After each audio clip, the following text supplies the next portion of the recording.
Salut les amis, j'espère que vous allez bien. Aujourd'hui, j'aimerais voir avec vous ce que Dieu attend de la femme pendant ces derniers temps. Le réveil qui vient avec des femmes qui vont se lever comme on n'a jamais vu. La femme que Dieu m'a montrée dans la Bible, un peu comme modèle, c'est Déborah. Mais bien sûr, il y a Esther, il y en a plein d'autres. Il y a un mouvement de prière qui vient aussi, il y a des intercesseurs qui se lèvent. Et donc Déborah, c'est une femme parmi tant d'autres. Mais la femme selon Dieu, c'est une femme qui intercède.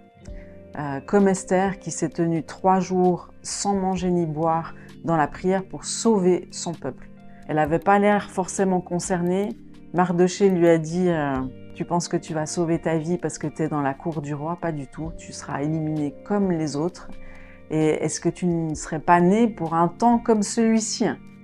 Donc ça, c'est vraiment l'appel que Dieu lance à toutes ces filles, à toutes ces femmes qui sont là, ces femmes qui professent le nom de Jésus, ces femmes qui mettent leur foi en Dieu, ces femmes qui se laissent transformer par lui. On l'a vu dans la vidéo précédente, que pour que la femme se lève, elle a besoin de laisser Dieu venir guérir et travailler ses entrailles, c'est-à-dire ses secrets douloureux, ça veut dire ses pertes de grossesse volontaires ou non, ça veut dire les abus sexuels, les agressions sexuelles qu'elle a pu vivre dans sa vie, tout ça c'est les entrailles qui sont le lieu très saint du temple qu'on est. On est le temple du Saint-Esprit, on est le tabernacle du Saint-Esprit. Et si vous étudiez le tabernacle dans Exode 25, vous verrez, le lieu très saint, c'est le lieu où il y a la vie. Et donc les entrailles, c'est le lieu de la vie, c'est le lieu de résidence de notre esprit, c'est le lieu de tous les enjeux. Et c'est pour ça que l'ennemi, il va essayer d'atteindre nos entrailles le plus rapidement possible dans notre vie. C'est un lieu de puissance et c'est un lieu qu'on doit récupérer. On doit récupérer cet endroit-là pour qu'il soit consacré à l'Éternel et pour que Dieu puisse accomplir sa destinée dans nos vies. C'est nos appels qui sont en jeu en fait. Mais c'est vrai qu'il faut du courage pour confronter ces secrets douloureux, les blessures du passé.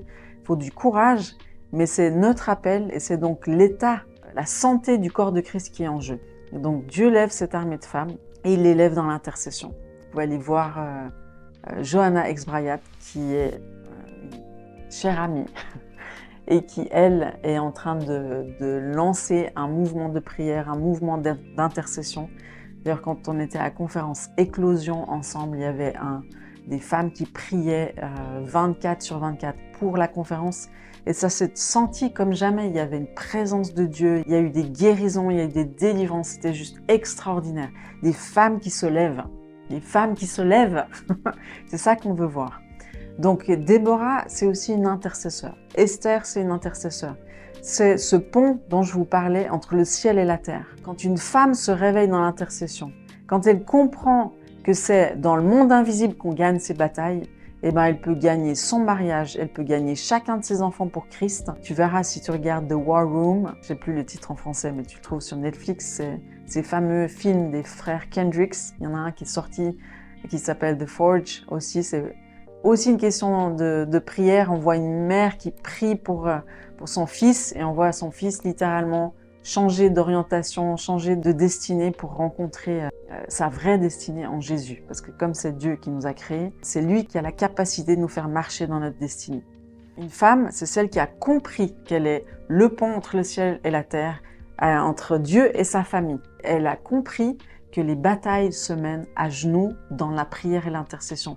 Elle a compris que ses armes sont l'amour. Elle a compris que pour garder son cœur plus que toute autre chose, il fallait pardonner pour que les sources de la vie continuent de sortir de son cœur, qu'elle continue à porter la vie parce que c'est son mandat, c'est son rôle de porter la vie.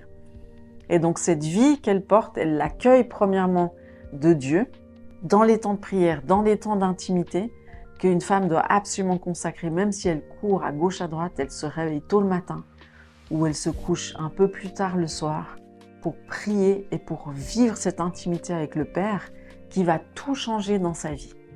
Donc, une femme, c'est une intercesseur. Une femme, c'est elle qui a compris en fait, que tout se joue dans la prière. Moi, j'aime bien une prophète que je suis, une américaine, qui a vécu des expériences au ciel notamment. Elle disait que les monuments les plus importants au ciel, c'était pas comme ici où on a des statues de pires hommes en fait, des hommes qui ont fait des choses atroces. Ils sont en statues immenses, suivant dans quel pays, ou qui sont appelés à être vénérés, etc. Mais dans le royaume de Dieu, au ciel, les monuments les plus importants, c'est les monuments des mères qui ont intercédé vaillamment pour leurs enfants notamment, ou pour leur mari. Mais c'est ces mères en Israël qui ont compris que Dieu était le Tout-Puissant et qu'il pouvait changer l'ordre des choses, l'ordonnance des choses et la destinée des individus. Une autre histoire qui me revient, un témoignage d'un jeune qui était né dans une famille chrétienne avec une maman, le papa n'était plus là, qui avait grandi à l'église, puis à un moment donné, il backslide, c'est-à-dire il s'éloigne de Dieu, il commence à faire n'importe quoi, il meurt et il se retrouve directement en enfer. Et puis là, en enfer, il conteste même pas avec Dieu, il sait que c'est sa place, il sait qu'il s'est éloigné de Dieu. Et tout d'un coup, il y a un ange qui le récupère et qui lui dit « Je te donne une deuxième chance parce que ta mère prie fidèlement pour toi. » Et il le sort de là. Alors bien sûr, il lui donne une deuxième chance, il ne l'a pas raté. C'est devenu un grand évangéliste, un homme de Dieu extraordinaire. Mais vous imaginez ce genre de témoignage? Une mère qui prie, une femme, une épouse qui prie, fait toute la différence. Donc je t'encourage vraiment à réaliser que tu as un rôle extraordinaire à jouer entre ciel et terre pour être cette colonne de feu et cette colonne de nuée comme les Israélites l'avaient dans le désert au milieu d'eux. Dieu résidait au milieu de son peuple dans le désert pendant 40 ans. Et Dieu aujourd'hui vit à l'intérieur de nous. On est en fait ses ambassadeurs sur terre. On porte la présence de Dieu, on a un rôle à jouer.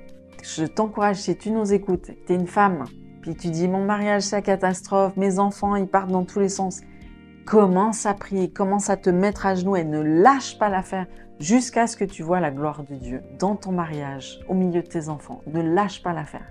Et tu verras dans la prochaine vidéo, commence à proclamer et à déclarer parce que tu es aussi une prophète de l'Éternel. Moi, je t'encourage à nous rejoindre à l'école des femmes qui commence en janvier 2025. Et là, on sera tout ensemble. L'année dernière, on était 680, un petit peu de partout en francophonie.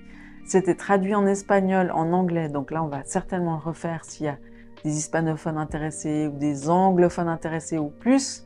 Contactez-nous. N'hésitez pas à vous abonner aussi à la newsletter de gospel.fr sur le site.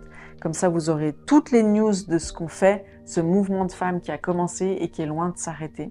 Voilà, vous pouvez vous inscrire en dessous à l'école des femmes et je me réjouis de vous y trouver en janvier. Soyez bénis, à tout bientôt. Ciao!